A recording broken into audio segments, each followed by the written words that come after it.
وكفى والصلاة والسلام على رسول الله المصطفى وعلى آله وصحبه ومن والاه. وبعد يا عباد الله أوصي نفسي وإياكم بتقوى الله وتقواه واتقوه ولا تموتن إلا وأنتم مسلمون. وقال تعالى يا أيها الذين آمنوا اتقوا الله حق تقاته ولا تموتن إلا وأنتم مسلمون. Saudara-saudariku, kepada ibu sekalian, alhamdulillah hari ini kita kembali diberikan kesempatan oleh Allah Subhanahu wa taala untuk menjalani kehidupan. Semoga hidup kita hari ini mendapatkan diberkahi dari Allah Subhanahu wa taala sehingga bisa menjadi lebih baik dibandingkan dengan hari yang sebelumnya. Kembali dalam pertemuan ini kita akan melanjutkan tentang bahasan kita dalam serial tafsir Al-Quran Al-Karim, mengambil pendidikan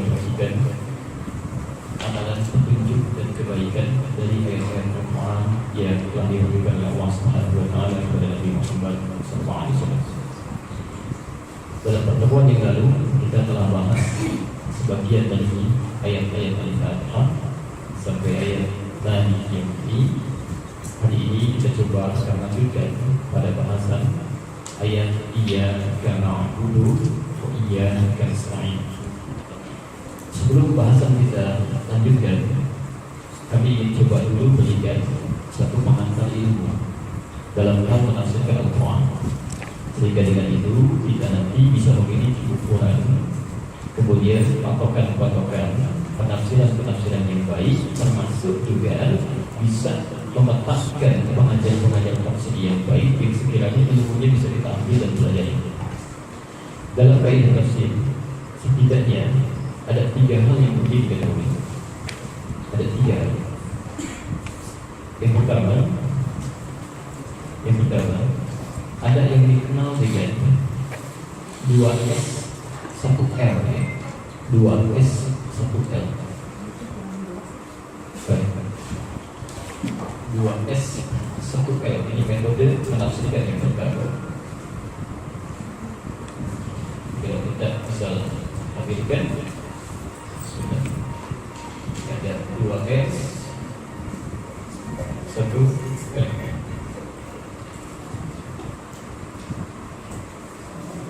S yang pertama itu disebut dengan siap.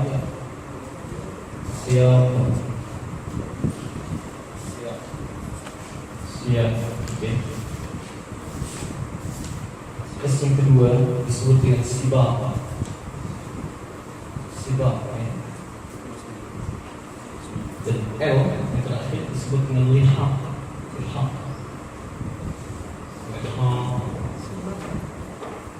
Siap, sibak, lihaq. Baik. Apa itu siap? Siap itu adalah ayat yang ingin dipahami, teks ayat yang ingin kita pahami atau yang akan ditafsirkan. Kita akan menafsirkan ayat misalnya Iyyaka na'budu wa iyyaka nasta'in. Jadi disebut dengan siapnya. Di saat kita ingin memahami ayatnya, karena Quran itu mukjizat, maka setiap ayatnya mukjizat, setiap kalimatnya mukjizat, setiap hurufnya mukjizat. Beda antara huruf-huruf yang merangkai Quran dengan huruf-huruf yang merangkai bahasa Arab yang lain. Quran itu penuh dengan mukjizat. Maka dibahas misal, kenapa di sini menggunakan iyyaka? Kenapa iyyaka yang di depan? Ya, seharusnya dalam bahasa Arab standar itu di belakang. Harusnya na'budu iyyaka, tapi tiba-tiba iyyaka-nya balik ke depan. Jadi iyyaka na'budu. Ya. Apa artinya na'budu? Kenapa menggunakan nun di sini? Kenapa tidak na'budu? Ya. Padahal kita yang sholat sendirian, tapi kita bacakan na'budu. Ya. Nah, itu nanti ini yang dimaksud siap. Siapnya. Jadi kita terangkan ayat yang akan dimaksudkan, yang akan dipahami. Nah, pembahasan seputar ayat yang sedang dibahas ini, ini yang disebut dengan siap. Yang kedua, ternyata menafsirkan itu tidak cukup memahami ayat yang ingin dikaji yang berdiri sendiri. Misal, kalau Bapak Ibu ingin pahami Iyyaka na'budu, kita tidak cukup membahas ini saja. Harus dicek dulu apakah ada keterkaitan ayat ini dengan ayat sebelumnya. Disebut dengan sifat. keterkaitan ayatnya kita bahas dengan ayat-ayat sebelumnya, Adakah hubungan iyyaka na'budu dengan Maliki Yaumiddin, dengan Ar-Rahmanir Rahim, dengan Alhamdulillahirabbil alamin, dengan Bismillahirrahmanirrahim? Di penafsir Quran yang baik itu, dia akan melihat ketika menafsirkan satu ayat, dia akan melihat adakah tafsiran ayat ini di ayat-ayat sebelumnya, ada hubungan nggak? Atau hubungan ayat ini dengan ayat setelahnya disebut dengan bihaq. Ayat setelahnya. Nanti dilihat dari iyyaka na'budu wa iyyaka nasta'in sampai dengan minal jinnati wan nas, sampai An-Nas. Sampai dengan An-Nas. Dipenafsirkan ayat Quran dengan ayat Quran yang lainnya, dicari hubungannya antara sebelum dengan setelahnya. Nah, metode ini nanti akan dikenal dengan tafsir Quran bil Quran. Menafsirkan ayat Quran dengan ayat Quran yang lain. Jadi tidak menggunakan pendapat, kemudian dia tidak menggunakan misalnya sebelum hadis-hadis Nabi SAW, tapi melihat dulu bagaimana Quran ditafsirkan oleh Quran.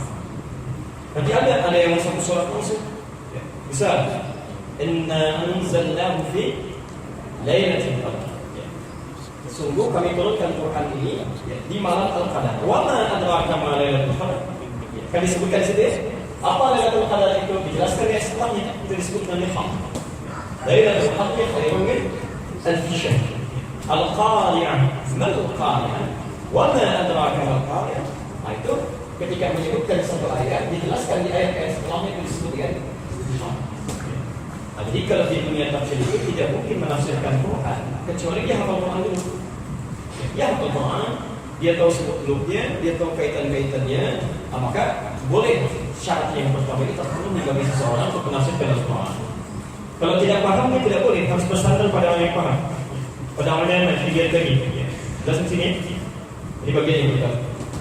Kenapa ini penting saya sampaikan? Karena kekinian ada orang-orang entah dari mana melekatkan pemahaman tafsir pada dirinya, kemudian dia mencoba menafsirkan ayat-ayat Quran hanya memotong ayatnya dengan sekenanya. Akan ditemukan seperti itu. Bisa. Kalau kita baca, saya sering contohkan ini di beberapa tempat. Maksud kemarin kami sampaikan ini dalam kajian tafsir di Kelapa Gading. Ada ayat favorit untuk kalangan orang-orang liberal.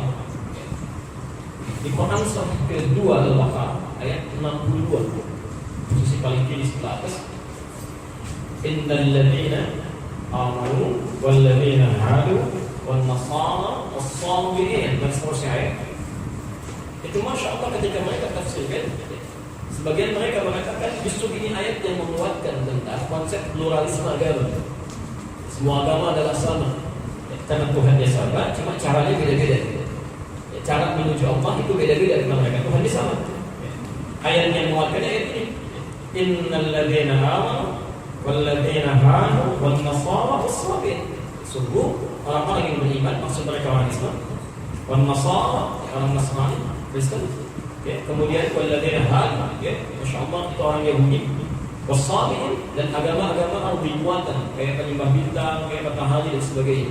Baik kata mereka, ini menunjukkan ayat Quran ini menguatkan bahwa semua agama sama, menuju Tuhan yang sama, cuma konsepnya beda-beda. Ini serampangnya, ayatnya belum dibaca sempurna, dipotong sampai sini. Ini sangat berbahaya. Padahal ayatnya belum lengkap. Ayatnya belum lengkap, ada man di situ. Man menuju pada syarat, man amana billah, sepanjang mereka beriman kepada Allah. Kalau dalam bahasa bebas begini, siapapun, mau orang Amerika, orang Cina, orang Belanda, boleh menjadi penduduk Indonesia sepanjang mereka punya KTP Indonesia. Sepanjang punya KTP Indonesia. Saya mau tanya, orang Belanda boleh nggak jadi penduduk Indonesia? Boleh kalau punya KTP. Tapi kalau nggak punya KTP nggak bisa. Nah, ayat ini ingin mengatakan ini bahasa bebas. Silahkan orang Yahudi, orang Nasrani, orang Sabiin, penyembah benda-benda langit, semuanya bisa mendapatkan ketenangan hidup, bisa dapat surga sepanjang beriman kepada Allah dan amal saleh. Jadi kalau mereka tidak beriman, nggak dapat juga. Jadi justru ayat ini ingin menegaskan Islam satu-satunya yang benar, bukan menyamakan semua agama. Nah, cuma karena keseringan potong-potong ayat, tidak pernah paham kaitan ayat satu dengan yang lainnya yang paling berbahaya. Jelas di sini? Baik. Jadi kalau nanti menemukan di kajian tafsir atau sedang baca-baca buku tafsir, tiba-tiba ada ayat Quran, kemudian dijelaskan dengan ayat Quran lagi yang lainnya, itu metodenya dikenal dengan tafsir Quran bil Quran. menafsirkan ayat Quran dengan ayat Quran yang lainnya. Yang kedua, agak cepat sedikit. Yang kedua, ada ayat-ayat Quran yang ketika diturunkan oleh Allah Subhanahu wa taala, di antaranya memiliki sifat teknis, ada teknis pelaksanaannya yang tidak cukup dijelaskan keterangannya, tapi harus dipraktekkan contohnya. Ya, bisa kita ambil Quran surah kedua Al-Baqarah ayat 3. Alladzina yu'minuna bil ghaibi wa yuqimuna shalah. Yaitu orang yang beriman kepada Allah yang gaib dan menyempurnakan salat, disebutkan salat. Salat.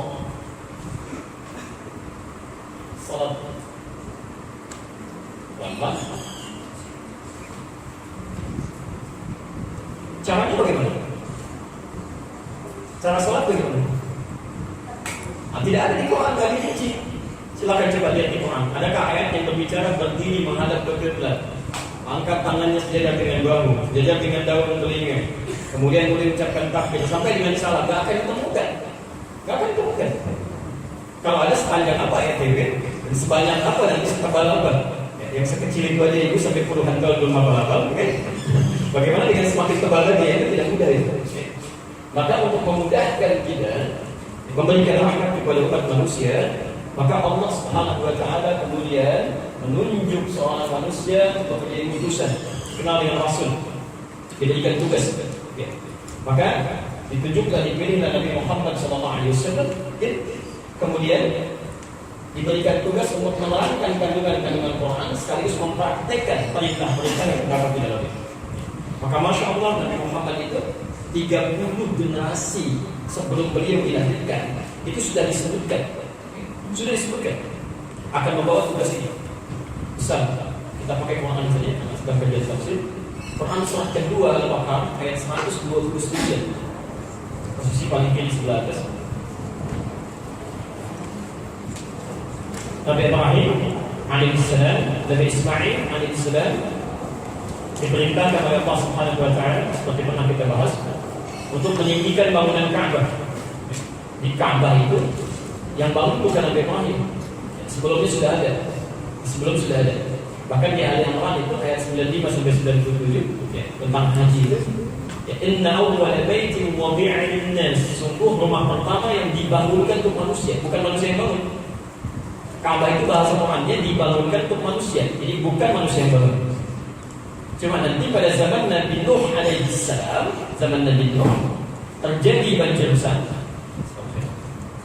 Jadi bangunan atasnya tersisa pondasinya.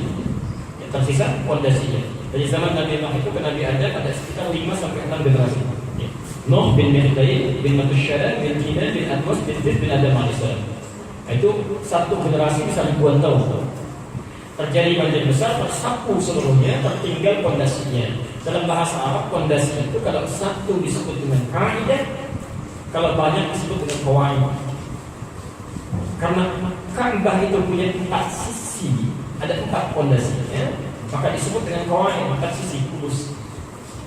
Maka diperintahkanlah pada zaman Nabi Ibrahim alaihissalam dan zaman Nabi Ismail ya, untuk bisa meninggikan kembali pondasi itu.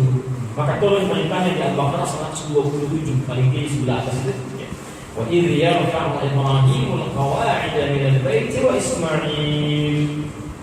Dan ingatlah ketika kami perintahkan kepada Nabi Ibrahim, ketika beliau mulai meninggikan, bahasanya meninggikan, bukan membangun, meninggikan bangunan Ka'bah itu beserta putranya Ismail. Saya percepat saja. Ketika sudah selesai meninggikan bangunan itu, berdoalah keduanya. Ayat 129 di antara doanya, Rabbana wab'ath fihim rasulan minhum yatlu 'alaihim ayatika wa yu'allimuhumul kitab. Ya Allah, mohon nanti utus seorang rasul yang dilahirkan dari kalangan sekitaran Mekah itu, sekitaran Ka'bah, dari golongan mereka. Maaf, di antara sekian rasul siapa yang lahirnya di sekitaran Ka'bah? Hanya Nabi Muhammad SAW. Nabi Muhammad itu sebelum lahir sudah didoakan. oleh nabi-nabi sebelumnya untuk lahir membawa risalah. Saking pentingnya risalah Nabi Muhammad SAW, tugas beliau itu Masya Allah disebutkan 30 generasi sebelum beliau dilahirkan. Seperti pernah kita sebutkan ya, Muhammad bin Abdullah bin Abdul Muttalib bin Hashim bin Abdul Manaf bin Qusay bin Murrah bin Kilab bin Ka'ab bin Ghalib bin Fihr bin Malik bin Namar bin Kinana bin Khuzaimah bin Mudrikah bin Ilyas alaihissalam bin Nizar bin Mudar bin Ma' bin Adnan bin Abdi bin Abdi bin Muqawwam bin Nahur bin Tari bin Ya'ud bin Yastub bin Nabil bin Ismail alaihissalam bin Ibrahim alaihissalam. 30 generasi disebutkan akan dilahirkan. Apa tugasnya? Nah, ini kaitan dengan tafsir tadi. Ya, yatlu alaihim ayati, menyampaikan ayat-ayat Quran. Jadi ketika turun ayat Quran langsung disampaikan, enggak boleh disembunyikan. Oh, ini ayat bagus dibuat saya aja lah, umatnya enggak usah tahu. Ini enggak boleh. Begitu turun ayat sampaikan. Al-Hajj ashhurun ma'lumat, turun ayat Al-Baqarah 197 sampaikan langsung. Nah, nanti kalau ada teknis yang harus dipraktikkan, beliau contohkan. Misalnya ayat tentang sholat kan, wa yu'allimuhumul kitab, diajarkan kan wajib bagaimana cara sholat yang benar. Diatur berupa, tak bisa sembarangan. Ya, maaf, tak bisa sembarangan cara berdirinya. Ya, nanti ada cara berdiri tersendiri. Kemudian ada cara menghadap kiblatnya, cara takbir sampai sana. Nanti ada di Al-Bukhari, nomor hadis 751, 757, di hadis Muslim nomor hadis 397. Ada seorang sahabat Nabi masuk ke masjid Nabi, sholat di samping Nabi. Selesai sholat, fasallama yaminan musyamalan, dia salam ke kanan dan ke kiri. Tiba-tiba dikomentari oleh Nabi, "Shalli fa innaka lam tusalli." Mas, sholat tadi, kamu belum sholat. Sholat lagi, Anda belum sholat. Sampai mengulang lagi sholatnya, sampai 3 kali diulang. Komentar Nabi sama, "Shalli fa innaka lam tusalli." Ya. Maka orang itu berkata, "Bima ma'na ya Rasulullah, ajibni kaifa usalli." Ya Rasulullah, tolong ajarkan saya bagaimana cara sholat yang benar. Saya enggak tahu lagi caranya. Maka diajarkanlah oleh Nabi, beliau katakan, "Idza qumta ila shalah," kalau kamu ingin salatnya sempurna, asbirul wudu, sempurnakan wudunya. Dicontohkan wudu yang benar. Famastaqbilul qiblah, hadap qiblah. Dicontohkan pakai cara berdiri. Baru kemudian bertakbir sampai salatnya. Hingga kita mendengar sampai hari ini ada hadis Nabi menyampaikan, "Shallu kama ra'aitumuni usalli." Dan Bukhari nomor hadis 651. Salatlah kalian persis seperti melihat saya salat. Jadi sahabat Nabi, Masya Allah, dekat dengan Nabi, hidup di zaman Nabi, masuk ke masjid Nabi, sholat di samping Nabi. Kata Nabi, "Mas, pulang lagi, kamu belum sholat." Ada orang bukan sahabat Nabi, tidak hidup di zaman Nabi, tidak pernah melihat Nabi, di mimpi belum bertemu Nabi, sholat bukan di masjid Nabi, merasa akan dengan sholatnya. Sahabat yang ini mau belajar, yang ini bukan sahabat, gak mau belajar. Ya. Jadi Masya Allah, Allah sudah kirimkan Nabi-Nya, sudah minta dijelaskan kepada kita, ada contohnya, kita gak ikuti. Karena itulah ketika Nabi sudah diutus, kemudian ditetapkan oleh Allah, turunlah ayat Quran di surah ke-59 itu Al-Hasyr. Di akhir ayat yang ke-7 kita hafal ya. "Wa ma ataakumur rasul fakhudhuhu wa ma nahakum 'anhu fantahu." Dan segala yang dibawa oleh Rasul dituntun pada kita cepat ambil. Ya. Surah Al-Hasyr, surah 59 ayat ke-7 di akhir ayat itu ya. Jadi semua yang dibawa oleh Rasul ambil. Dengan sebagian-sebagian ya, sering perhatikan, Masya Allah, sholatnya bagus, sesuai petunjuk Nabi, bagus sholatnya. Cuma lisannya nggak seperti lisan Nabi. Ya, celak sini, celak sana, macam-macam. Tangan nggak seperti tangan Nabi. Mohon maaf, kakinya nggak seperti kaki Nabi. Semua kita ambil dari bangun tidur sampai tidur lagi. Bagaimana Nabi makan, ya, bagaimana Nabi berjalan dan sebagainya. Jangan diambil sebagian-sebagian, itu tidak tepat. Sepanjang kemampuan kita. Nah, terkait dengan ini, fungsi Nabi yang menafsirkan Al-Quran ya, nanti pelajaran-pelajarannya itu disebut dengan hadis. Hadis kalau sudah terjadi praktek dalam kehidupan disebut dengan sunnah. Hadis sunnah. Ajaran-ajaran yang disebut dengan hadis kalau sudah menjadi kebiasaan yang bisa kita tiru disebut dengan sunnah.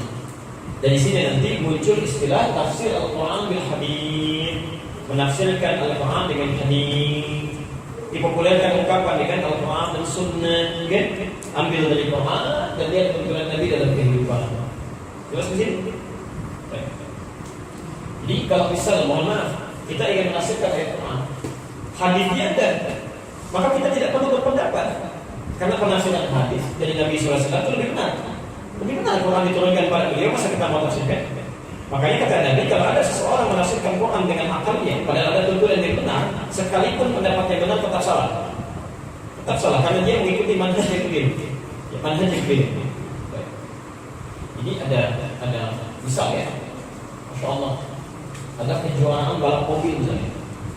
Ini finishnya, ini startnya, dimulai dari sini, finish di sini. Jalan yang harus ditempuh, jalannya ini kelokannya begini. Diberangkat dari sini, berkelok ke sini, baru finish. Tiba-tiba ada orang pengen cepat, gak usah belok lah, saya mau lurus aja ke sini. Ini ada sesuatu yang mustahil, oke? Dia lurus ke sini, misal hasilnya. Salah baca, salah lihat, dia tafsirkan. Nyambung ke sini, finishnya kan sama ya, di tempat yang sama. Baik, cuma dia benar tidak? Tidak, dia melanggar aturan. Harusnya dia ambil jalur yang ini, dia malah ambil lurus ke sini. Jadi sekalipun kesimpulannya benar sama-sama, tapi menggunakan cara yang salah, karena ini tetap tidak benar. Jadi ini berbahaya. Karena kalau sekali benar, kemudian tiba-tiba dia menduga akalnya benar, kesannya dia akan abaikan hadisnya. Dia berpendapat dengan dirinya sendiri, itu yang berbahaya. Sampai ada ungkapan, humur rijal tak rijal. Mereka bisa, kita pun bisa. Mereka lupa, mereka siapa, saya siapa, itu kan beda. Beda nih, ada orang-orang sekarang mengecilkan ulama dulu. Ya, dia anggap ulama itu kan sama seperti kita manusia. Cuma anda kurang paham. Mereka betul manusia, kita manusia. Cuma kadar kemanusiaannya berbeda dari tingkat keilmuannya. Itu yang sangat berbahaya. Ya. Sangat berbahaya. Ketiga,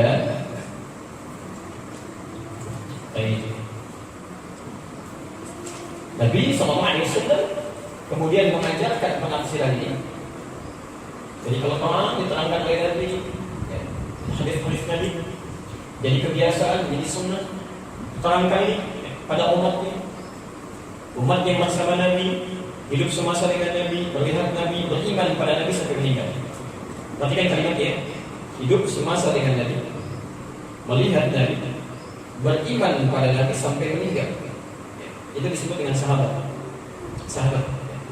Jadi kalau ada yang hidup semasa dengan Nabi, tidak melihat Nabi, beriman pada Nabi, itu bukan sahabat. Itu masuk tabi'in.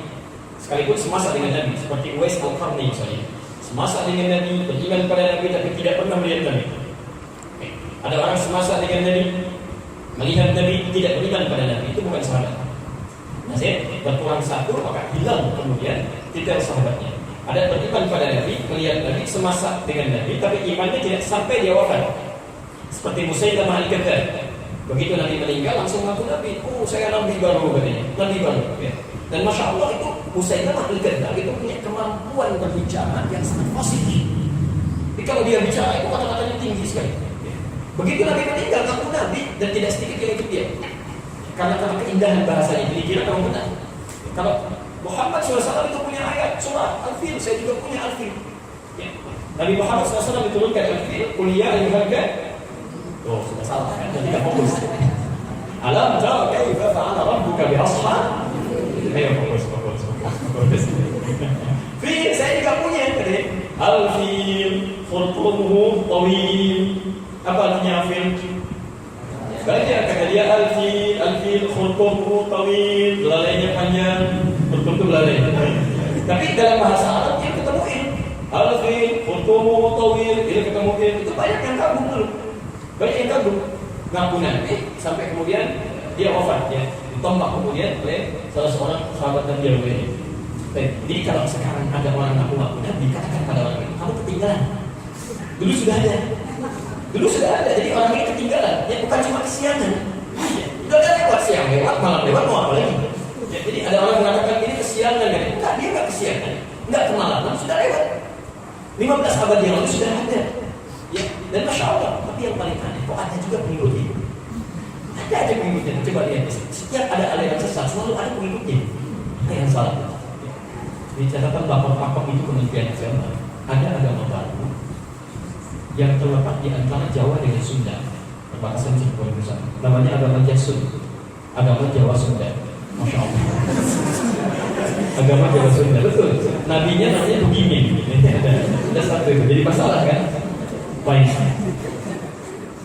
Ya, kembalikan lagi. Dalam usah terlalu kreatif ya. Kadang-kadang ada penyakit yang belum hilang dari negara kita, di kita ini pada masyarakatnya. Cepat kaget, gampang kabur. Jika ada sesuatu kagetan, kagum, ada mau baru kesana perang, lomba kagum aja belajar kan? Baik lagi, ya. Ini kan masalahnya. Ayo sini.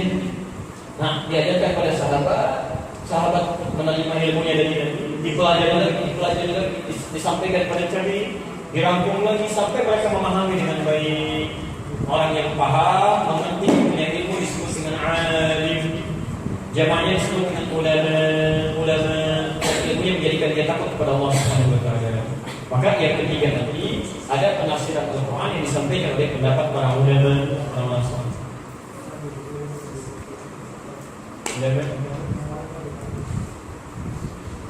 Ini yang kemudian menulis kitab, dikumpulkan, sampaikan pada kita. Banyak nanti. Bisa ada metode ini kita temukan di tafsir Ibnu Katsir, itu cukup bagus. Insyaallah di situ ada tafsir Quran bin Quran, ada hadisnya lagi kan, ada pendapat ulama dari kalangan sahabat.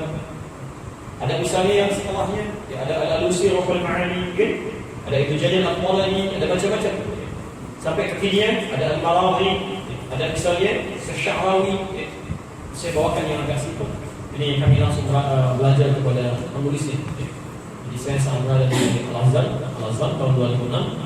Yang kata Allah, beliau masih hidup di Syekh Al-Azhar langsung menulis kitab namanya Al-Wasil. Al-Wasil itu yang pertengahan. Jadi kalau ada tafsir yang susah dan yang gampang yang tengah-tengah, yang enggak terlampau susah, tidak terlampau gampang. Kalau juga ada bahasanya yang sulit dipahami, ada yang gampang dicerna, ini tengah-tengah. Ada yang terlalu tebal banyak, ada yang terlalu tipis, ini yang tengah-tengah. Al-Wasil. Ya. Jadi begitu kami dari Kairo keluar dari Mesir, ya, kemudian kembali ke Tripoli pada apa? Beliau meninggal dunia. Jadi sempat dapat pelajaran dari beliau. Ini namanya Al-Wasil, masih asli, masih bahasa Arab. Dan kiranya belum ada terjemahan, ya, belum ada terjemahan. Tapi ini sangat bagus, tapi lain waktu kita akan baca ya, sekali. Jadi kami hanya ingin contohkan bahwa di antara manhaj ulama yang merangkum nilai-nilai Al-Quran dan keterangan tadi dikemas dalam kitab tafsir. Nah, orang-orang yang belum paham tentang ini, maaf, tidak diturunkan Quran kepada orang itu juga bukan Nabi, ulama juga bukan. Maka cara dia belajar yang terbaik adalah mengacu pada keterangan-keterangan ulama yang ditulis dalam kitab-kitab tafsir. Jadi yang paling bagus, ya. Dan dijelaskan kembali nanti ada ustaz-ustaz yang menjelaskan, ya, ada kiai yang menyampaikan dan sebagainya. Kalau yang disampaikan keluar dari manhaj ini, maka ketahuilah bahwa itu bukan bagian dari tafsir. Nanti kalau bapak ibu dengar misalnya ceramah di TV, di radio, atau mengundang ustaz, tiba-tiba menyampaikan keluar dari manhaj ini, ayat Quran ditafsirkan sekenanya saja, kan? Tidak ada hadis-hadis yang menguatkannya, atau pendapat yang tidak jelas, yang membingungkan.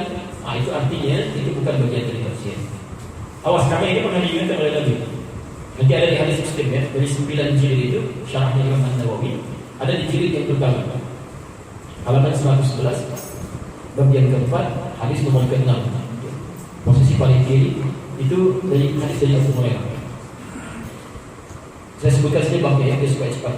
Babun nahi an akhdhi riwayati 'anid du'afa. Bab tentang larangan belajar, mengambil riwayat, mengambil ilmu dari orang yang lemah ilmu. Di lemah ilmu saja itu tidak boleh kita belajar, apalagi yang tidak punya ilmu. Itu bahaya. Termasuk lemah ilmu itu, walaupun pakar bisa berbeda, tapi tidak pakar di bidang yang lainnya, itu jangan dipaksakan belajar pada orang itu, bisa berbahaya. Bisa pakar di bidang sejarah, Masya Allah sampai jadi profesor, gelarnya tinggi, ya. Ada yang S1, S2, S3, S-nya banyak sampai tinggi, silakan aja. Tapi pakarnya di bidang sejarah, bukan di bidang Quran. Jadi kalau tiba-tiba menerangkan Quran tidak diketahui dari mana belajarnya, jangan diambil dari situ, bisa bahaya artinya. Ya, itu banyak sekarang terjadi. Termasuk juga sama kalangan kami para ustaz. Kalau bukan di bidangnya, jangan dipaksakan mengajar, nanti keliru. Ada kaidah-kaidah yang tidak tepat. Ustaz ahli akidah, alhamdulillah kita belajar akidah pada beliau. Tapi belum paham fikih, jangan dipaksakan belajar fikih. Bisa berbahaya nanti. Ya. Tapi karena itu tidak boleh kita belajar dari orang-orang yang bukan spesialisasi di bidangnya. Termasuk kata Nabi, ini hati-hati ya.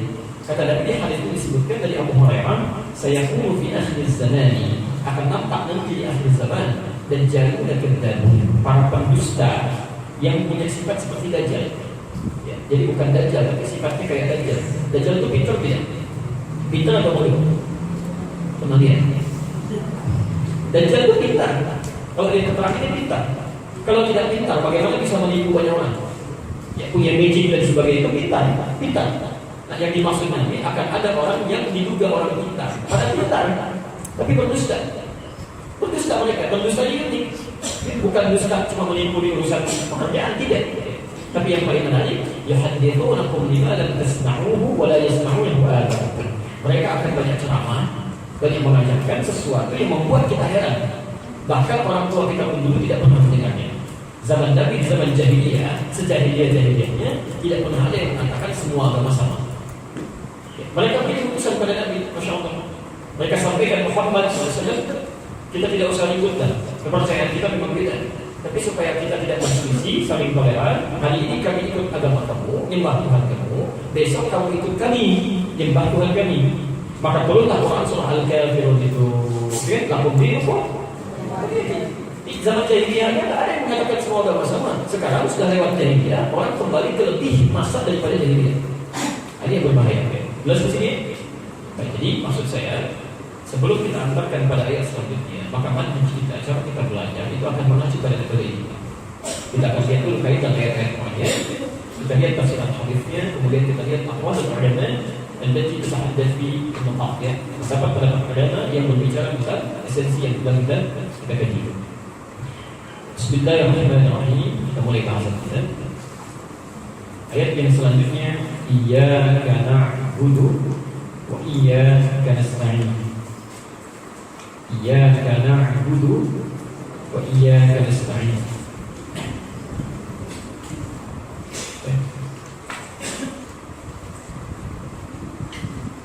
Baik, kita lihat dulu korelasinya dengan ayat-ayat Quran yang lainnya. Bapak Ibu mohon fokus ya, karena waktu kita sangat terbatas. Kami jam 10 harus sudah di Jakarta, jadi kita cuma punya setengah jam kurang lebih. Jadi saya akan coba efektifkan sebaik mungkin. Ingat rumus kita ya, korelasi Quran dengan Quran. Kita turunkan dulu ayat-ayat Quran yang terkait dengan ini. Satu,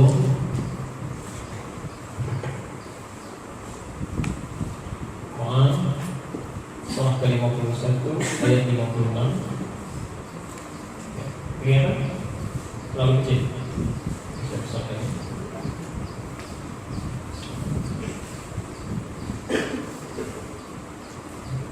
Ketika akan menafsirkan iyyaka na'budu wa iyyaka nasta'in, maka yang pertama kita harus lihat Quran surah 51 ayat 56. Kelihatan? Kelihatannya besar begini. Dua,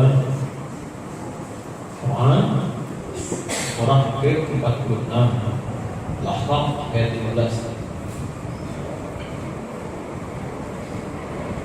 Sudah? Waktu kita terbatas, kita ambil dua dulu dan itu nanti yang disebutkan dalam penjelasan. Hadisnya kita ambil satu saja. Hadis riwayat Abu Dawud. Nomor hadis 649. Aqwal ulamanya nanti kita bahas dalam uraian ini.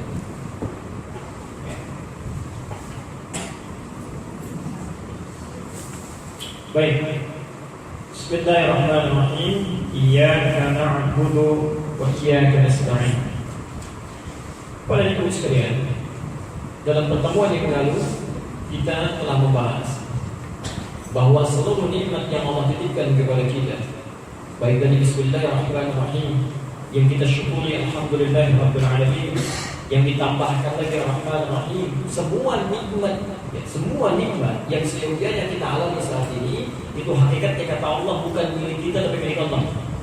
Malik, saya yang punya kata Allah. Ini bukan punya kita. Sekali lagi, bukan punya kita. Termasuk jasad yang melekat pada diri kita. Kita katakan bahwa ini punya Allah. Ya, ada di Al-Baqarah ayat 156, posisi paling kiri di atas. Alladzina idza asabatuhum musibah qalu inna lillahi. Kami milik Allah. Bahkan kita katakan, ya, kami milik Allah. Kami di sini semua kita ini. Ya. Mohon maaf dari ujung kepala sampai ujung kaki. Mata punya Allah, telinga punya Allah, lisan punya Allah, semuanya. Kita tak punya, cuma titipan aja. Apalagi pakaian, kendaraan, rumah dan sebagainya. Malik yang punya Allah. Ya. Karena yang punya Allah, satu saat kepunyaan ini akan diminta kembali. Dan ditanyakan kepada kita, yaumuddin, yaum satu saat ad-din, kama tadi itu dan ya, sebagaimana engkau dipinjamkan akan ditanya. Malik, saya yang punya, yaum satu saat ad-din, semua yang saya titipkan itu akan saya tanya, dipertanggungjawabkan. Nah, jadi seperti kita simpulkan pertemuan yang lalu, mohon maaf, karena semua milik Allah, semua akan ditanya, maka kita harus pandai-pandai menggunakan semua nikmat yang dititipkan ini ya untuk kepentingan yang telah Allah tetapkan. Bisa mata saya, apa fungsi mata? Tuh, salah kan? Gak keliru. Allah gak menginginkan itu. Fungsi mata itu bukan melihat. Kalau cuma melihat, hewan juga melihat, tapi hewan gak bisa. Coba ada gak hewan keterangan bisa dikurang? Hewan akan bisa. Gak ada. Cuma kita yang bisa, tapi sama-sama melihat. Ya, kita bisa bertanya, ya Allah, kenapa hewan melihat saya melihat hewan tidak bisa, sementara saya bisa? Karena ternyata fungsi mata ketika ditetapkan oleh Allah di Quran surah ke-24 An-Nur ayat 30 untuk laki-laki, ayat 31 untuk perempuan. Kalimatnya bukan untuk melihat tapi melihat yang baik-baik. Wa qul lil mu'minin, katakan bagi para pria-pria yang punya iman, yaghuddu min absarihim. Mereka hanya boleh lihat yang baik saja. Yang tidak baik menurut Allah palingkan. Jadi ghadul basar itu istilah ghadul basar itu bukan tidak boleh lihat, tapi lihat. Tapi saat penglihatan kita ternyata melihat sesuatu yang tidak disukai oleh Allah, tidak baik menurut Allah, palingkan. Jangan dilihat. Coba ya, pada saat lihat di TV itu, ya, bisa ada iklan shampoo, yang ada lihat shampoo-nya, tolaknya. Udah lahir kan? Sekarang macam-macam, buat jahatnya luar biasa. Kalau ada iklan-iklan mobil itu kan, Masya Allah ada mobil, sampingnya ada perempuan, tulisannya DP 3 juta. Yang di DP mana? Kacau itu. Anda mau jual mobil atau jual macam-macam, itu seperti itu. Dan luar biasa, itu salah pandang. Coba lihat dari ini jam 9:30, tadi bangun jam berapa? Bangun jam berapa? Alhamdulillah 9:30, sekarang 9:10. Berapa jam dari tadi bangun sampai sekarang? Hampir 5 jam. Baik dari 5 jam ini, berapa kali mata salah lihat? Ini baru mata. Masa ini belum telinga, belum lisan, sampai ujung kaki, coba dicek. Itu baru ini saja, belum yang lainnya. Belum yang lainnya. Barangkali salah dalam pakaian, salah dalam rumah yang dititipkan, kendaraan yang dititipkan, anak-anak yang dititipkan, hati-hati kan? Ini semua titipan. Nah karena itu semua akan ditanya. Kemarin saya hampir tiap hari cerita, hampir tiap hari. Jadi satu kali kami berkunjung ke daerah kelas habis ya. Di samping kami saya di Google aja ketemu itu. Di ujung itu, jadi ujung Jawa Tengah di Minangkabau masuk ke kelas itu masuk ke agak dalam lagi. Ya. Kami berkunjung ke satu keluarga yang disebutkan kepiaran kami. Bisa dikisahkan ini. Itu Masya Allah, maaf. Kami datang, wajahnya baik, dan awalnya Masya Allah satu keluarga itu hidupnya cuma 100.000 per bulan. Sebulan 100.000. Tapi begitu kedatangan kamu itu Masya Allah, yang terbaik yang ada di rumah itu disuguhkan.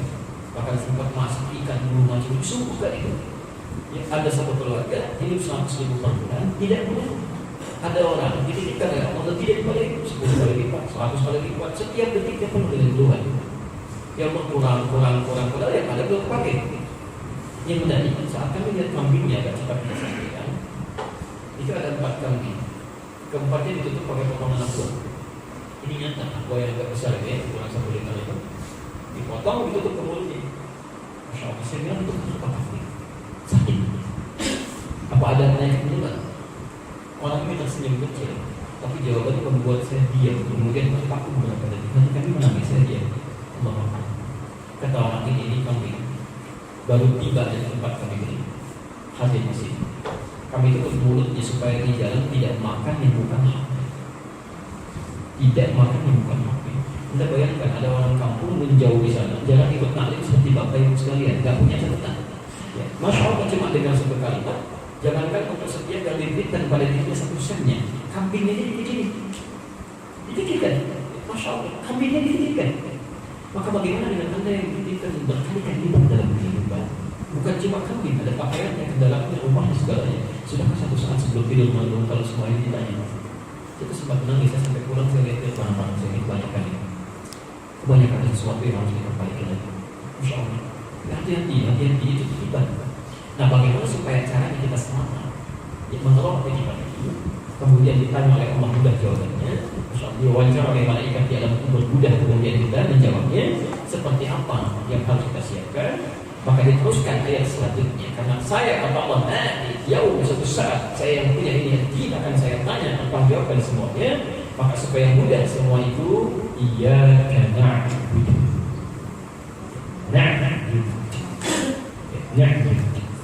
Jadikan semua itu sebagai ibadah. Kita terjemahkan biasa dulu, kalau kita bahas tafsirnya. Kalau diterjemahkan iyyaka na'budu wa iyyaka nasta'in, hanya untukmu ya Allah. Terjemahan ya, mungkin akan beda dengan ada yang bersama-sama. Hanya untukmu ya Allah kami jadikan, hanya untukmu ya Allah kami jadikan seluruh aktivitas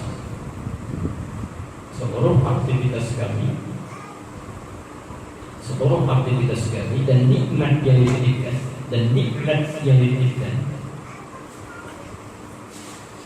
sebagai ibadah. Hanya untukmu ya Allah kami jadikan seluruh aktivitas yang kami kerjakan dan nikmat yang dititipkan sebagai ibadah.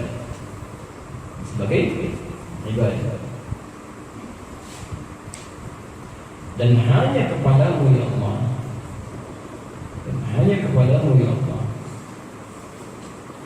kami memohon solusi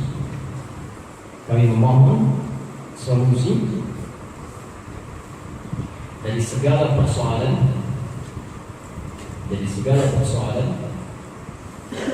yang kami alami.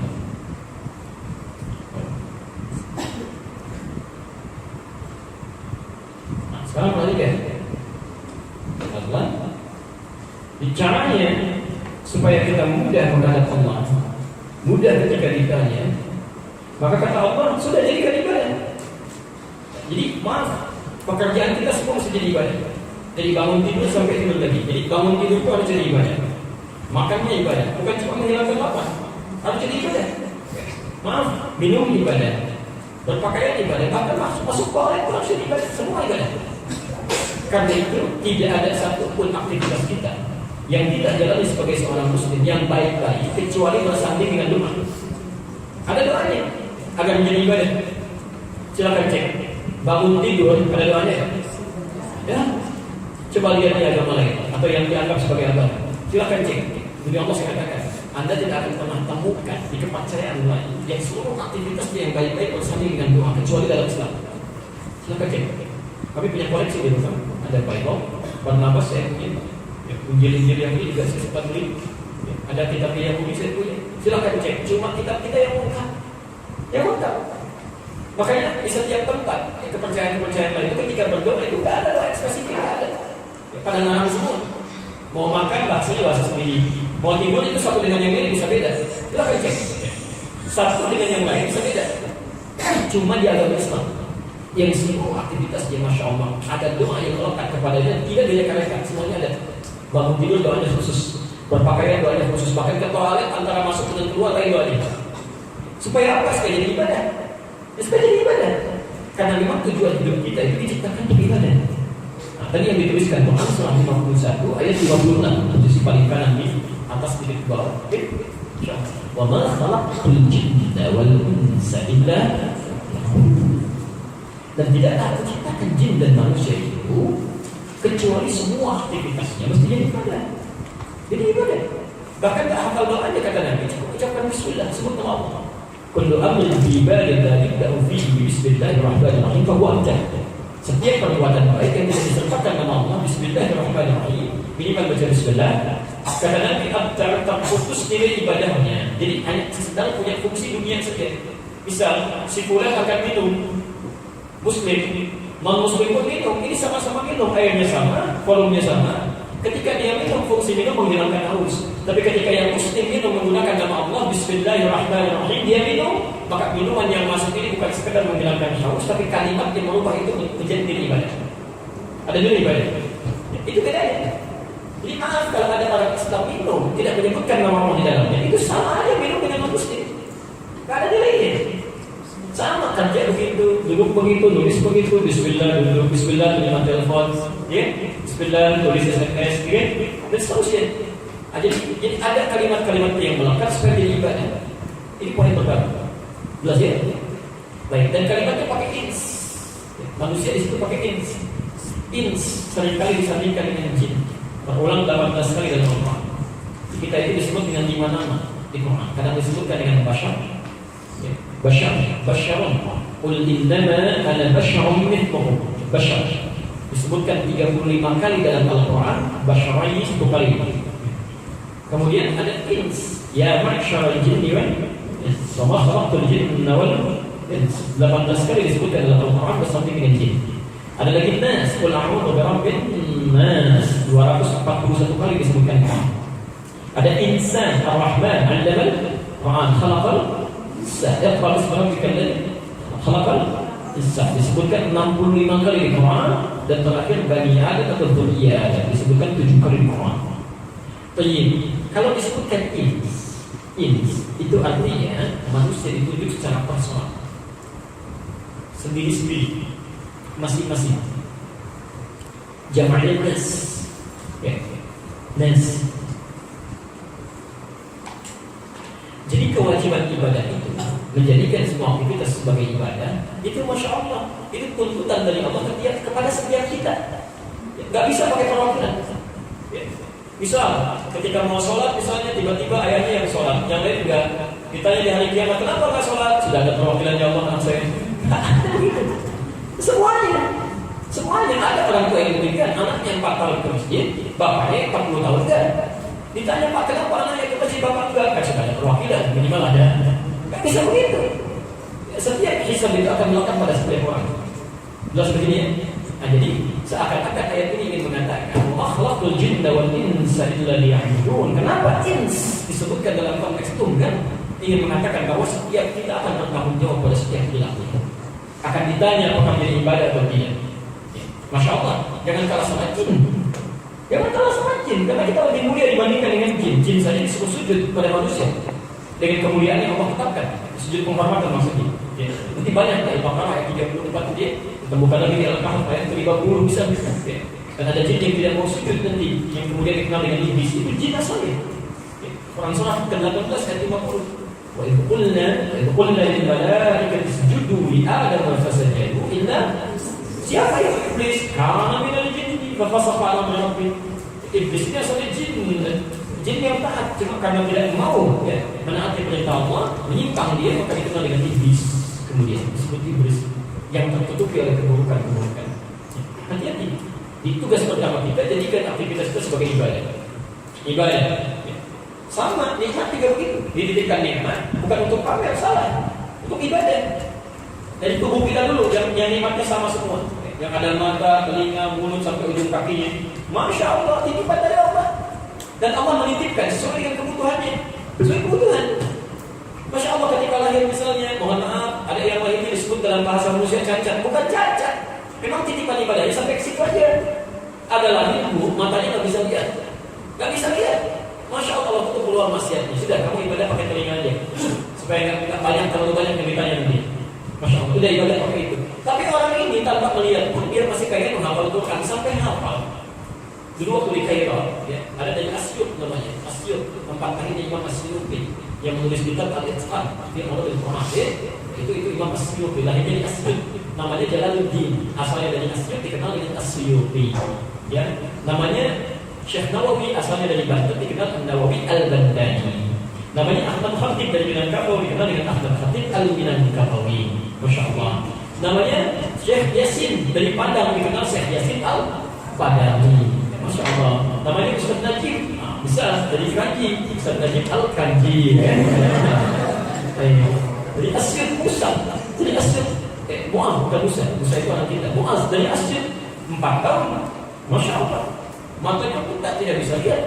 Pengen menghafal Quran, dibonceng sama bapaknya. Tempuh jarak 20 km, terus setiap hari pulang-balik.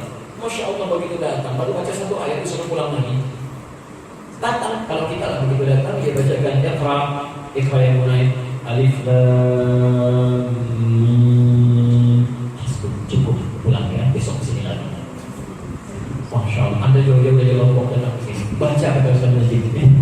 dibaca alif lam mim. Sudah pulang dulu, besok sih lagi. Datang lagi nggak? Belum tentu. Ini sakit sabarnya pengen hafal Quran, datang belajar lagi sampai hafal.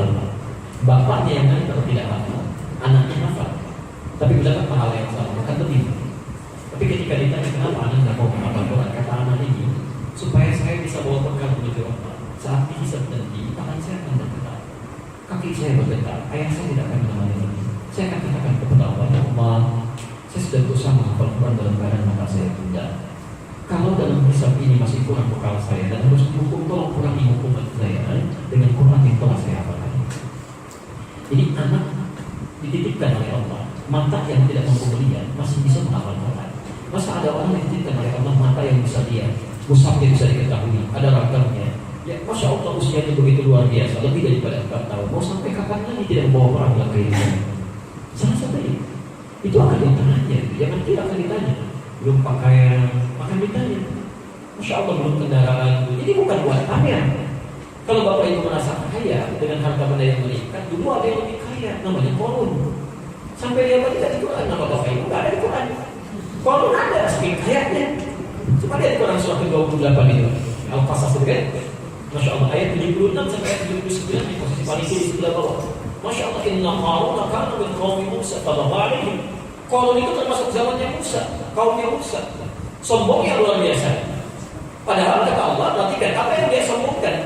Wa inna wa atainahu minal kunuzi ma inna mafatihahu latanuqu bil asbab.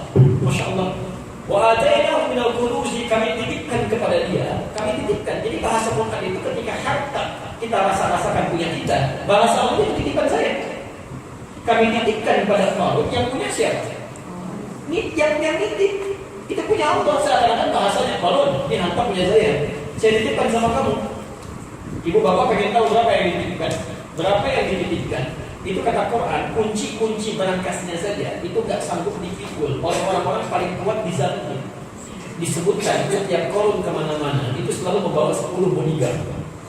Di belakangnya bawa kunci berangkasnya aja begini. Itu gak kuat. Saya tanya begini, kalau ibu punya berangkas, kuncinya itu ibu sembunyikan atau ibu pakai? Oh, kalau beli berangkas, kunci saya cari masalah itu namanya. Dibuat di Facebook, di akun Instagram, cari masalah, maling datang kan? Kalau enggak tuh, saking banyak hartanya dia ditujukan pada orang. Ini saya mau maling aja, gak akan habis keluarga saya. Mau nyuri, ambil aja, gak akan habis. Bahkan pasti kuncinya dia gak sanggup. Silahkan pikul, itu kalau masih hancur juga itu. Kaya luar biasa, sombong, hancur. Jadi kalau ada orang merasa kaya sekarang dan sombong, itu orang ketinggalan zaman. Dulu sudah ada. Dan keterlaluan karena dia gak sekaya Qarun gitu. Jadi gak sekaya Qarun, ngapain sombong? Qarun juga yang paling kaya, sombong kemudian dihancurkan oleh orang.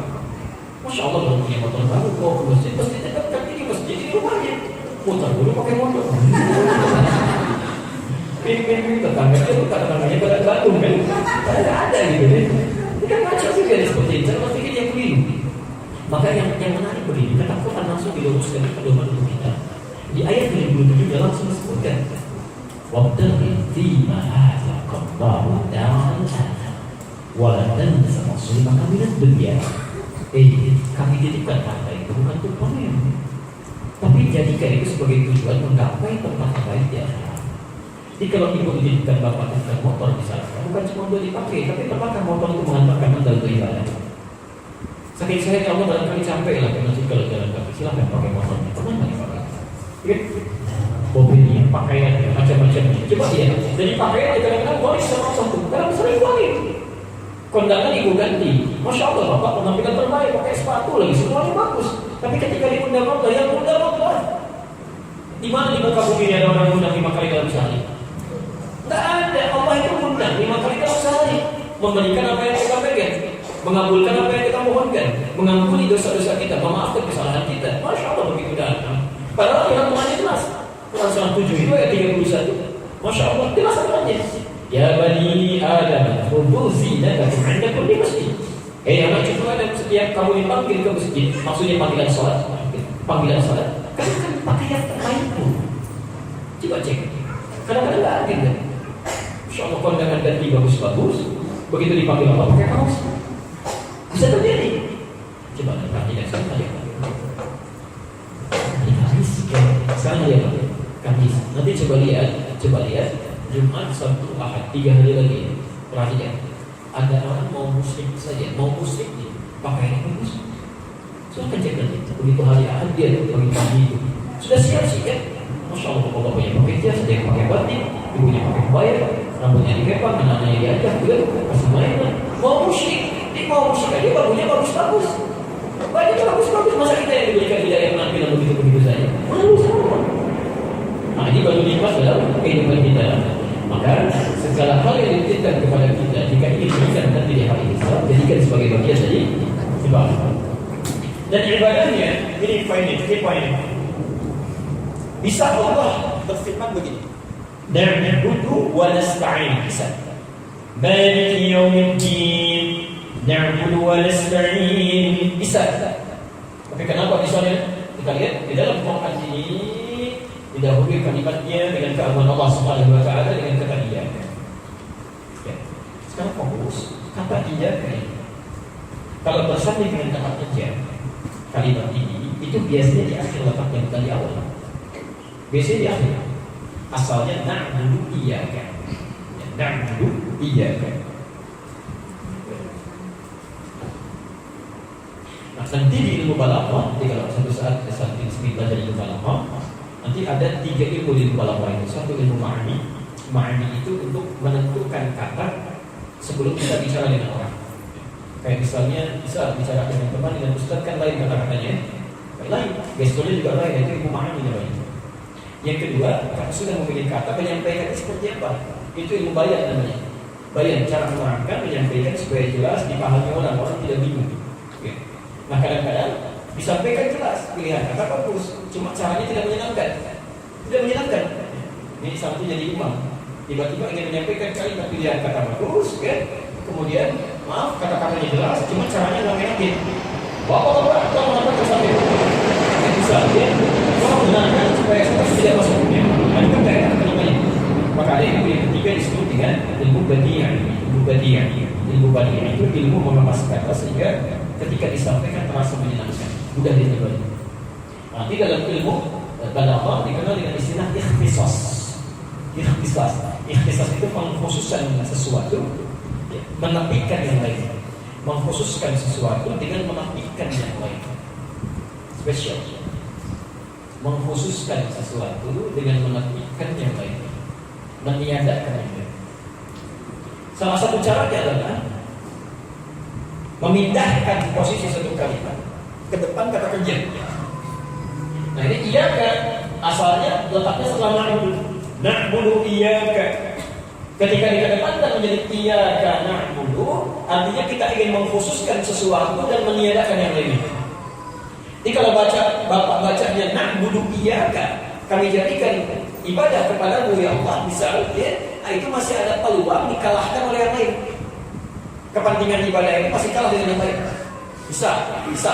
Baik. Ini santri imam pun tengah malam, jam 2 misalnya. Mau tahajud, ibadah bukan? Ibadah. Bahasanya na'budu iyyaka, mau ibadah kepada Allah.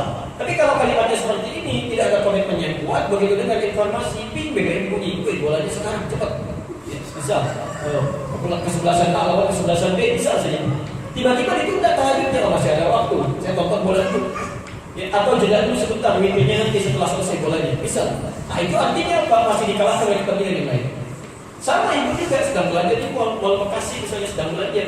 Tiba waktu mau begitu nawar, Allahu Akbar, di bawah ada musola. Ibu sholat dulu atau lanjutkan apa? Alhamdulillah begitu bergerak mau ke musola, mau sholat tiba-tiba di pengeras suara bunyi diskonnya naik 95%. Nah, itu na'budu iyyaka. Jadi kita mau menyembah Allah, cuma masih dikalahkan oleh kepentingan lain. Sama apa? Mau sholat ada proyek tiba-tiba ditunda. Ada kasus Jumatan orang meninggalkan Jumat demi kepentingan proyek. Ada dan itu disebutkan di Quran. Disebutkan Quran surah 62 ayat 11 itu. Ada orang-orang yang demi kepentingan bisnisnya atau hal aktivitasnya dia tinggalkan Jumat demi kepentingan ini. Hati-hati. Idza ra'au tijaratan aw lahwan wahdahu wa lanqaddu ilayhi wa taraku baqa'in. Ketika mereka melihat aktivitas bisnis itu luar biasa, ada kegiatan yang menurut mereka menyenangkan, mereka tinggalkan itu ya Rasulullah berkhutbah sendirian dan mengejar itu semua. Qul ma'indallahi khairun minal lahwi wa minat tijarah. Katakan Allah dan nyiapin yang terbaik daripada itu. Mohon maaf nih kepada risalah kita sampaikan kepada orang-orang yang mengaku muslim, yang menyibukkan dirinya dengan bisnis dan sebagainya dan tinggalkan Jumatnya, kata Allah, mudah bagi kami menghancurkan bisnisnya dan mewafatkan lagi.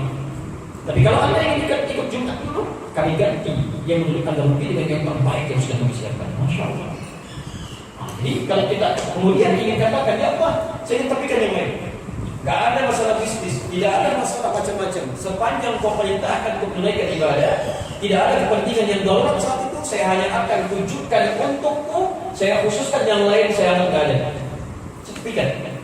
Makanya ketika anda mengangkat tangan dalam sholat, anda ucap apa? Saat takbir. Allahu Akbar, ada kabir, ada akbar, itu beda. Kalau kabir itu besar, yang dianggap prioritas.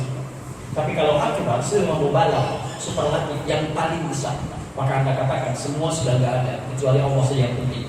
Allah yang lain tidak ada. Makanya tangan diangkat ke belakang begini, buang urusan dunia ke belakang. Sudah, jangan dibawa-bawa lagi. Kenapa kebanyakan orang tidak khusyuk dalam sholat? Karena ketika takbir dunianya masih ikut. Coba cek, memang misalnya Allahu Akbar, tapi Masya Allah, Alisa masih dipikirin, timulan belum diangkat, kunci motor belum diambil, macam-macam semua. Jadi kalau sudah iya kan, maksudnya apa? Tidak sekedar menjadikan nikmat yang dititipkan oleh Allah, termasuk aktivitas kita sebagai ibadah, tapi juga komitmen kita mesti hadir. Ibadah ini hanya ditujukan kepada Allah, menjadi prioritas dan tidak melakukan yang lain-lainnya. Apa pentingnya ini? Baik, kita coba berakhir di sini dulu ya, karena waktu kita sangat mepet sekali. Pentingnya nanti untuk evaluasi ada di Quran surah ke-40 Al-Ahqaf ayat 15. Dan kita berakhir di sini dulu.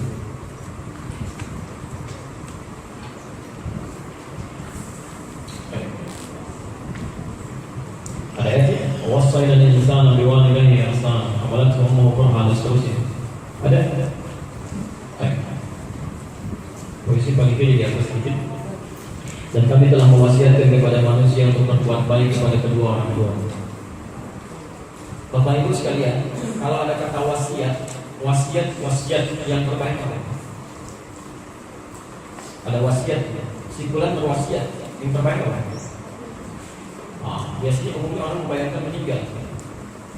Padahal saatnya bukan meninggal. Allah tidak meninggal. Di sini Allah berwasiat. Sedangkan sifat Allah selalu hidup, tidak pernah wafat. Bukan meninggal. Wasiat itu asalnya pesan yang sangat kuat. Pesan yang sangat kuat. Kenapa pada dunia manusia dilekatkan pada orang yang akan meninggal? Karena umumnya kalau orang akan meninggal memberikan pesan lebih kuat didengar dibandingkan dengan saat dia masih sehat. Ibu bapak nyampaikan pada anaknya, nah nanti sholatnya dalam keadaan biasa. Nanti sholatnya yang rajin ya mah tenang aja, gampang kok belum. Tapi nanti kalau infusnya sudah nempel, selangnya sudah ada 3 macam-macam, katakan, nah nanti sholatnya iya mah. Nah itu wasiat. Jadi wasiat itu pesan yang sangat kuat. Nah kalau di Quran itu wasiat. Kalau di Quran ada kalimat, ada ayat menggunakan kata wasiat, itu artinya pesan yang ingin Allah sampaikan begitu kuatnya. Sehingga beda dengan kalimat lain. Artinya itu jangan main-main kalau dengan pesan ini. Okay? Jangan main-main karena sifat pertanggungjawabannya lebih berat dibandingkan dengan pesan-pesan yang lain. Okay? Pelan-pelan. Nah, di sini Allah berpesan agar semua manusia berbakti pada orang tuanya. Maka disinggung bagaimana jadi baik ibunda, okay? Dan seterusnya. Tapi poin saya dia tujuh. Maka tatkala anak itu sampai usia 40 tahun, maka dia mulai diri untuk berdoa kepada Allah. Dia doa, Rabbi awzi'ni an ashkura ni'mataka allati an'amta 'alayya wa 'ala walidayya wa an a'mala shalihan tardah. Sampai sini dulu. Perhatikan. Rabbi awzi'ni, ya Allah mohon bimbing hamba an ashkura ni'mataka allati an'amta 'alayya wa 'ala walidayya. Mohon bimbing hamba supaya bisa mensyukuri nikmat-nikmat yang telah Engkau tetapkan, Engkau berikan kepada hamba dan kepada orang tua hamba. Nikmat, ingat. Kan titipan ya? Minta bimbing kepada Allah supaya bisa mensyukuri. Pas hati-hati. Saya pernah sampaikan di sini, masih ingat pembahasan tentang Alhamdulillahirabbil alamin. Saya pernah terangkan syukur itu bukan mengucapkan alhamdulillah, tapi menempatkan nikmat yang diberikan sesuai yang diinginkan oleh penitipnya. Allah nitipkan mata, bagaimana mensyukurinya? Maka gunakan mata sesuai ketentuan Allah. Allah nitipkan lisan, bagaimana mensyukurinya? Gunakan sesuai ketentuan Allah. Maka ketika Allah minta jadikan ibadah, kita minta kepada Allah supaya dibimbing semua nikmat ini jadi ibadah. Yang jadi persoalan, perhatikan kalimatnya. Ibadah ini kan bentuknya amal soleh ya. Sholat ibadah. Salat disebut amal soleh. Makanya semua ibadah kita oleh Quran disebut amal soleh. Wal 'asri innal insana lafi illa alladziina amanu. Ibu dari ibu fokus sebentar. Ibu angkat tangannya. Kecil aja begini. Fokus dulu, fokus ya. Angkat tangannya begini. Kecil. Yang kanan aja. Yang kanan. Baik. Simpan di punggung temannya begini. Bu. Assalamualaikum. Bu fokus ya. Bukan lagi dari kami. Baik, kita cukupkan ya, pelan-pelan. Sekarang lihat. Wa an a'mal as-salih. Wa an a'mal as-salih. Mohon bimbing hamba yang untuk beramal saleh untuk bisa ibadah. Lihat. 40 tahun ada petunjuk supaya bisa meningkatkan amal saleh. Kenapa kalimat ini muncul? Karena jangan-jangan ada orang yang menikah sudah 40 tahun lebih daripada itu belum ada amal salehnya. Itu maksudnya. Ini saya kasih gambaran. Ini penelitian menunjukkan ya. Umumnya kalau tidak semuanya, setengah usia manusia itu dipakai tidur. Setengah usia manusia. Jadi kalau ada orang yang punya usia 40 tahun, tidurnya berapa? 20 tahun. Dari mulai kecilnya, kemudian sampai dewasanya, tidur siangnya, tidur malamnya dihitung. Rata-rata umumnya, walau tidak semuanya, umumnya itu setengah dari usianya. Jadi kalau 20 tahun dipakai tidur, yang 40 tahun tadi, sisanya berapa? 20 tahun yang beraktivitas di sisanya. Maka di sini digunakan untuk segalanya. Ada salatnya, baca Qur'annya, termasuk maksiatnya, gosipnya, bohongnya, macam-macam itu. Baik, ini dari 20 tahun ini saya mau tanya, kan jadi amal soleh jadi ibadah berapa tahun? Bisa setengahnya, bisa 10 tahun. Jadi orang yang usia 40 tahun saja, bekal ibadahnya cuma 10 tahun yang dibawa pulang menghadap Allah. Bisa. Pertanyaan saya, ini sudah pasti diterima belum? Belum tentu, karena bahasa Qur'annya perhatikan, wa an a'mala sholihan tarda. Yang qardai, jadi ada orang-orang merasa sudah beramal saleh tapi Allah enggak ridha. Belum diridhoi. Hati-hati. Orang sholat aja masih bisa celaka. Fawailul lil musallin, celaka orang sholat. Sholat aja masih bisa celaka, apalagi yang enggak sholat. Bisa bahaya. Alladzina hum an sholatihim sahun, alladzina hum yura'un. Dia aja dalam sholat dia bisa celaka. Maka kalau kita selesai menunaikan sholat itu belum tentu Allah ridha dengan sholat kita. Ya, sekarang coba perhatikan dari 10 tahun ini berapa yang diridhoi Allah? Diterima berapa? Apa ukuran amal diterima itu? Syaratnya apa? Ikhlas. Ini yang tadi kita tulis. Yang kita bacakan Rasulullah 98 ayat 5 itu. Ya al-bayyinah wa la umiru illa liya'budullaha. Waktu itu adalah untuk ikhlas. Saya tanya dari 10 tahun ibadah berapa tahun yang ikhlas? Hampir setengahnya mungkin, 5 tahun 40 tahun hidup, cuma 5 tahun yang amalan yang tidak bermasalah di menghadap Allah. Dosanya berapa tahun? Jadi kita main-main dalam kehidupan. Makanya cepat koreksi, pulang ke rumah, cek lagi. Ini titipan Allah yang sudah jadi ibadah berapa? Termasuk aktivitas kita. Maka dari itu kita diminta oleh Allah untuk memohon kepada Allah supaya dibimbing. Karena itulah kemudian kita ucapkan wa iyyaka nasta'in. Apa tafsiran iyyaka nasta'in? Bagaimana saat itu dibacakan? Apa yang bisa kita dapatkan? Bagaimana bermohonnya? Kita lanjutkan di pertemuan berikutnya insyaallah. Ya. Kita baru setengahnya ini, baru iyyaka na'budu ya. Nanti kita coba belajar lagi. Silahkan juga belajar dengan usaha-usaha yang lainnya sehingga wawasannya lebih meluas. Dan jika nanti ada yang perlu kita kaji dan diskusikan, pertemuan berikutnya akan kita berikan ruang untuk kita bahas ya. Baiklah, mohon izin karena kami harus menjalankan beberapa sampai di sana. Jadi kita cukupkan dulu untuk pertemuan hari ini. Bila ada benar dari Allah Rasulnya silakan diamalkan. Kalau ada yang keliru terbuka kesalahan saya, silakan tinggalkan apa yang kami sampaikan untuk dapat usaha yang lebih baik. Subhanallah wa bihamdihi, asyhadu an la ilaha illa anta, astaghfiruka wa atubu ilaik. Wa akhiru da'wana alhamdulillahi rabbil alamin.